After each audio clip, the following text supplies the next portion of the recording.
వరకు అమ్మా. అంటే మీకు పవన్ కళ్యాణ్ గారు మీ సొంత ఎమ్మెల్యే మీ మా నియోజకవర్గం నియోజకవర్గమే కాబట్టి మీరు వెళ్ళి అడగడం ఏమైనా జరిగిందా? పవన్ కళ్యాణ్ గారు కూడా ఇంకొక విజ్ఞప్తి చేస్తున్నామండి. పవన్ కళ్యాణ్ గారిని కనీసం అడుగుదామంటే ఇక్కడ ఇంతవరకు చేసినటువంటి ప్రతి ఎమ్మెల్యే కూడా ఒక నెలకో కొలకో వచ్చేవారు. అక్కడ ఆఫీస్కి వెళ్ళి మేము చెప్పుకునే వాళ్ళని సాధక బాధలు. పవన్ కళ్యాణ్ గారు మాకు అక్కడ ఆ ఇంటర్వ్యూ ఇవ్వలేదండి. ఆయన ఎప్పుడు వస్తారో తెలియదు, ఎప్పుడు పోతున్నారో తెలియదు. దయచేసి ఈ పిడాప నియోజకవర్గ ఎమ్మెల్యే గారిని మేము రిక్వెస్ట్ చేసేది ఏంటంటే తప్పకుండా మీరు ఆటో డ్రైవర్లకి మీరు ఇంటర్వ్యూ ఇచ్చి మా యొక్క సాధక బాధలు చెప్పుకోవడానికి మాకు అవకాశం కల్పించాలి అలాగని చెప్పేసి పవన్ కళ్యాణ్ గారికి విన్నపం చేసుకుంటున్నామండి. ఇప్పుడు ఆటో వాళ్ళ పరిస్థితి ఎలా ఉంది? మాకు చాలా అన్యాయం అయిపోయిందండి. మేము పక్కా టీడీపీ అండి. ఇప్పుడు బాధపడుతున్నాం మేము. వీటి వల్ల మా పిల్లలు అన్యాయం అయిపోయారండి. మరి చంద్రబాబు నాయుడికి ఎంత న్యాయంగా ఉందో మాకేం అర్థం లేదు.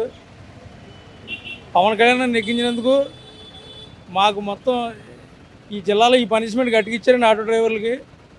ఇప్పుడు బతుకుదేరు కూడా ఇబ్బందిగా ఉందండి. ఇప్పుడు ఎలా బతకాలన్నది కూడా ఏం అర్థమవుతలేదండి. దాన్ని బట్టి మీరు ఆలోచించాలా.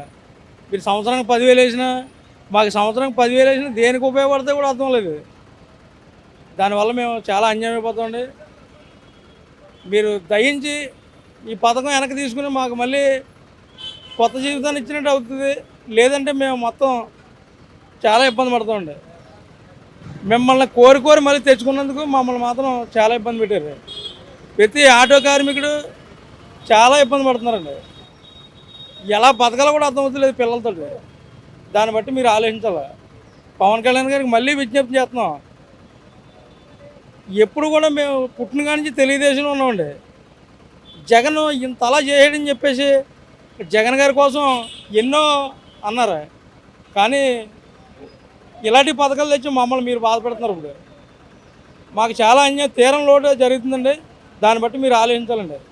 ఆలోచించి ఏదో నిర్ణయం తీసుకోండి. కానీ మేము బతకడానికి చాలా ఇబ్బందిగా ఉందండి. ఈసారి ఆత్మహత్యలు చేసుకోవాలండి మేము.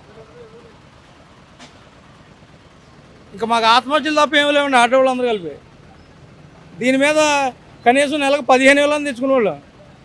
ఇప్పుడు కనీసం రోజుకి ఆయిల్ డబ్బులు కూడా వస్తలేదండి. దాన్ని బట్టి మీరు కొద్దిగా ఆలోచించాలి. ఆలోచించి ఏదో నిర్ణయం తీసుకోండి.